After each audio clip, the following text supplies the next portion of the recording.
জয় কেদারনাথ, জয় বদ্রীনাথ। আপনারা দেখতেই পাচ্ছেন এই ফরেস্ট কি সুন্দর ফরেস্ট। আর এখানে ঝর্ণার জল আস্তে আস্তে করে যাচ্ছে এখান দিয়ে।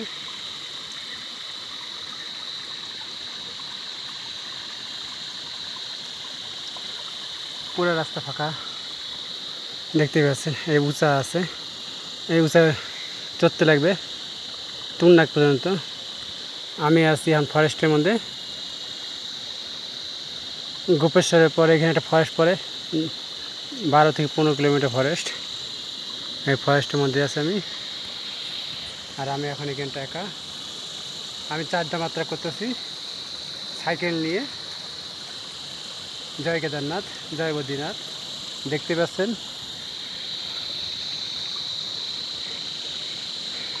ভিডিওটা যদি ভালো লাগে সাবস্ক্রাইব আর একটু কমেন্ট করেন। হর হর মহাদেব দেখে। জয় কেদারনাথ।